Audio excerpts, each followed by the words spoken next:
Let's take a look at some of the possible solutions to the externality problem. And we're going to start here by looking at the situation where we have a positive external benefit. And in this particular case, we're looking at bees. Bees make honey, and the beekeeper that owns the bees benefits from the fact that they make honey, because he or she can take the honey, sell it on a market, and of course earn some surplus. However, whenever the bees make honey, they also pollinate crops, and so this provides an external benefit to farmers who grow things like apples or peaches or just fruits and vegetables in general. Because there's this external benefit, we have a positive externality, and we're going to end up with a situation where there is too little honey that is being produced. So let's take a look at this.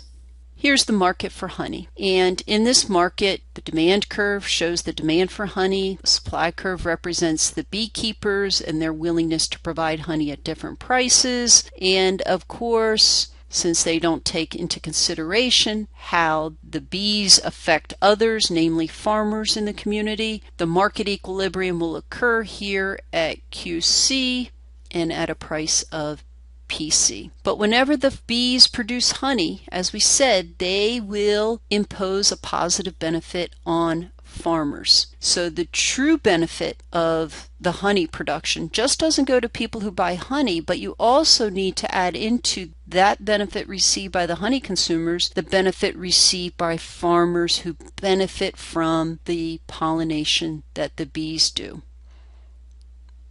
And so if we take this into consideration, we have a social marginal benefit curve that lies above the private marginal benefit curve. Too little honey is being produced relative to what would be socially efficient. There's a possibility, though, that we could come to a private solution without the interference of the government. What this suggests is that a private market in pollination has emerged, and that is farmers can pay beekeepers to pollinate their crops. And what that would do is by paying the beekeepers to pollinate their crops, the beekeepers have an incentive to expand production, that is to increase the number of bees that they actually have in their possession. And so this highlights the fact that even if there are externalities, we can come up to a market equilibrium that can be efficient if we have systematic trading in the externality. So we have a situation here where the farmer and the beekeeper can engage in a transaction. And mainly what they want is for more pollination to occur. And so what will happen is the farmer pays the beekeeper, and the farmer in return, right, the farmer will receive the pollinated crops, which is important in order to have a fruitful harvest season. So they receive pollinated crops. So the farmer receives some benefit, and of course, since the farmer pays the beekeeper also receives a benefit. So as long as the farmer is willing to pay the beekeeper enough to cover the marginal cost of production, the transaction will happen. So here you have a situation where a market for pollination has emerged in order to make sure that there is more honey production and therefore an efficient allocation of the resources. So we just saw an example of how a farmer and a beekeeper can come to a private solution to the externality problem by creating a market for pollination. In this example, we're going to look at how you can also come to a market outcome if a negative externality is present. Let's take into consideration Dick, who owns a dog named Spot. Spot creates a negative externality because Spot loves to bark, and that barking disturbs Jane, who is Dick's neighbor. In this situation, in order to maximize surplus, we want to find that outcome that maximizes the sum of Dick's well-being as well as Jane's well-being. Basically, in this situation, what we're arguing over is the noise level. Who owns the right to the noise level? If Dick values Spot more than Jane values her peace and quiet, the dog should stay. Because what that essentially says is that Dick puts a higher value on an environment which has a louder noise level than does Jane, who prefers a more peaceful, quiet environment. And so what we're going to see in the slides that follow is that we can apply the Coase theorem here, and this is the same theorem we applied with the beekeeper and the farmer, in that a private solution can be reached without the interference of any sort of government or public figure. In order for this private solution to work, what we need are a few conditions. First of all, like we saw in the previous example, there should only be a few parties involved. So here you have just literally Dick and Jane bickering over whether the neighborhood should be quiet or we should allow this barking dog to prevail. So you need a few parties involved. Secondly, it needs to be clearly defined who owns the right to the noise level.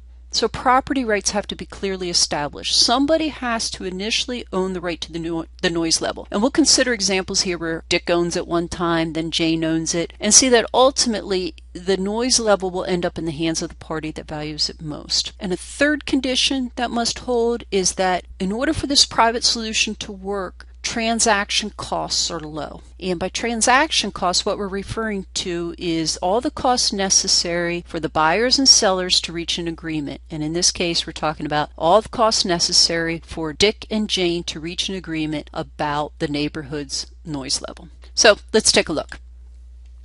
Case 1. Let's suppose it is Dick who has the rights to the noise level. If he wants the neighborhood to be loud, it can be loud. If he wants it to be peaceful, it can be quiet and peaceful. It doesn't matter what Jane thinks. This is his property. He can do what he wants with it. Suppose Dick's benefit of having Spot is $500. That's what Spot is worth to him. The cost to Jane of Spot's barking is $800. Let's see what the socially efficient outcome would be. In this particular case, the socially efficient outcome would be for Spot to go bye-bye. And by bye-bye, we're going to put him on some nice little farm where he can chase rabbits and squirrels all he wants. We're not wishing harm on Spot, just that Spot has to leave the neighborhood.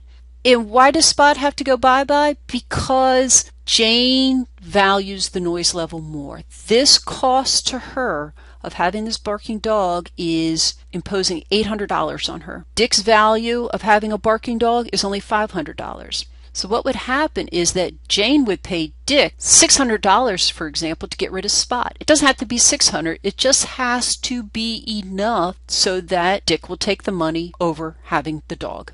And so as long as Jane pays Dick at least $500, Dick will take the offer, but of course Jane wouldn't want to pay any more than $800. This is going to make both of them better off. Dick's going to get cash that he values more than the dog, and Jane is only going to have to pay, let's say, the $600 cost instead of incurring the $800 cost of having the barking dog around. Now in this case, let's suppose Dick has the right to the noise level, but the payoffs have changed a little bit, or the values have changed. Dick now values Spot at $1,000. For Jane, the cost of Spot's barking is still $800. Here, the socially efficient outcome is for Spot to stay.